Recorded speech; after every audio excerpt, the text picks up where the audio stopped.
Good morning, class 6th. Today we shall start chapter 1 of our Hindi book, है ना। हमारी Hindi book है आरोही। आरोही जो है 6th क्लास की इस बार जो बुक का नेम है आपकी आरोही। तो हम उसका चैप्टर फर्स्ट स्टार्ट करेंगे। चैप्टर नेम इज़ इतने ऊंचे उठो। मतलब एक कविता है जिस कविता के जो कवि उन्होंने हमको ऊंचा उठने का संदेश दिया है। प्रस्तुत पाठ में प्रगति के मूल मंत्र को समझाया गया है। सभी प्रकार के अवगुणों जैसे भेदभाव, ईर्ष्या, द्वेष आदि को त्याग कर तथा गुणों जैसे समता, भाईचारा, परोपकार आदि को अपनाकर प्रगति का पथ पाया जा सकता है। उत्तम समाज के निर्माण के लिए यह सब आवश्यक ही नहीं, अनिवार्य भी है। मीन्स कि इस जो कविता के द्वारा कवि हमको कह रहे हैं कि जो प्रगति मतलब जो आगे बढ़ने का मूल मंत्र है वो क्या है कि हमको हमारे अंदर के समाज में जो भी अवगुण हैं वो जैसे कि भेदभाव, ईर्ष्या, जाति, द्वेष आदि को छोड़ करके त्याग करके हमको गुणों को अपनाना होगा। कौन से गुणों को? जैसे समता मीन्स सबको समान दृष्टि से देखना, भाईचारा, परोपकार, सभी की मदद करना, सभी है ना। ये सब गुणों को हमको अगर हम अपनाते हैं तो हम प्रगति के हम अपने पथ पे प्रगति मतलब हम आगे की ओर बढ़ सकते हैं। और एक अच्छे समाज के निर्माण के लिए ये सब चीज़ें आवश्यक है ना। अब हम समझते हैं कि क्या कवि हमको कितना ऊंचा उठने के लिए कह रहा है। इतने ऊंचे उठो कि जितना उठा गगन है, देखो इस सारी दुनिया को एक दृष्टि से, सिंचित करो धरा समता भाव वृष्टि से, जाति भेद की, धर्म वेश की, काले गोरे रंग द्वेष की, ज्वालाओं से जलते जग में इतने शीतल बहो कि जितना मलय पवन है। मीन्स कवि कह रहे हैं कि हमको इतना ऊंचा उठना है जितना ऊंचा गगन है। गगन कितना ऊंचा है? आकाश सबसे ऊंचा, उससे ऊंचा कोई नहीं।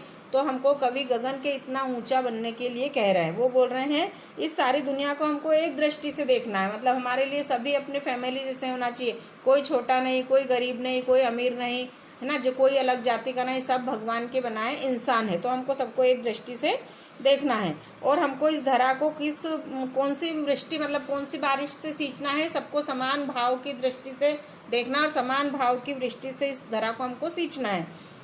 और ये जो संसार है, ये जो दुनिया है, ये अभी फिलहाल में जाति भेद, धर्म वेश, काले गोरे रंग आदि ज्वालाओं में जल रहा है। तो हमको इस ज्वालाओं को बुझाने के लिए हमको कितना शीतल बनना है? जितना कि मलय पवन है। मलय पवन मीन्स मलय एक पर्वत का नाम है ना। और उससे जो हवा बहकर आती है बहुत शीतल होती है, बहुत ठंडी होती है। तो कवि बोल रहे हैं कि जात पात, रंग द्वेष, अमीर गरीब के ज्वालाओं में ये देश जल रहा है। तो आपको यहाँ पर इस देश में मतलब आपको क्या करना है कि आपको इतना शीतल बनना है जैसे मलय पवन है। ठीक है। नए हाथ से वर्तमान का रूप संवारो, नई तुलिका से चित्रों के रंग उभारो, नए राग को नूतन स्वर दो, भाषा को नूतन अक्षर दो, युग की नई मूर्ति रचना में इतने मौलिक बनो कि जितना स्वयं सृजन है। मीन्स हमको अपने नए हाथ से मतलब आप लोग जनरेशन हो, आने वाले जो अपने देश की फ्यूचर आप हो, आपके हाथ में। आप ही पढ़ लिख कर कुछ कोई मिनिस्टर बनेगा, कोई प्राइम मिनिस्टर बनेगा, कोई सीएम बनेगा, कोई डॉक्टर बनेगा, है ना। तो वो बोल रहे हैं कि आपके नए हाथ से अब आप अपने वर्तमान को आप संवारो। अभी आप वर्तमान को अगर आप अच्छा करते तो आपका फ्यूचर भी अच्छा होगा, देश का फ्यूचर भी अच्छा होगा। वो बोल रहे हैं कि नई तुलिका से मतलब कि एक ब्रश से कैसे पेंटिंग करता है एक पेंटर, वैसे ही आप भी नई ब्रश से नए रंग उभारो। मतलब ये सोचो कि हमको आगे क्या करना है। और नया स्वर दो, मतलब कि इस जो दुनिया में जो कुछ चल रहा है उसको एक अलग ही स्वर दे दो। नई भाषा, नए अक्षर और एक नए युग की रचना करो। और इतना मौलिक बनो मतलब इतना ऐसे बनो जैसे कि हमारा सृजन है। भगवान कैसे हैं वो सबको एक दृष्टि से देखते हैं, तो हमको भी उनके जैसा बनना है। लो अतीत से उतना ही जितना पोषक है, जीर्ण शीर्ण का मोह मृत्यु का ही घोतक है।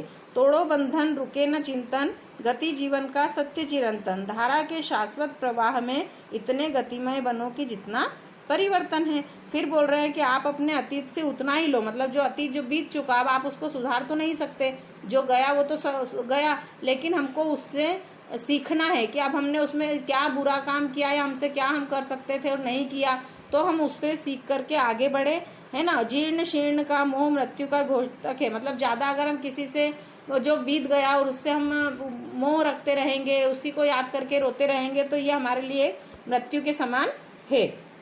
उसके बाद वो बोल रहे हैं कि सभी बंधन तोड़ दो जो हमको आगे बढ़ने में रोकते हैं। हमारा चिंतन मतलब हमारे आगे बढ़ने की जो इच्छा है, जो सोच है, वो रुकनी नहीं चाहिए। और गति ही जीवन का सत्य चिरंतन है, मतलब कि आगे बढ़ना ही जीवन का नियम है, कोई किसी के लिए नहीं रुकता है।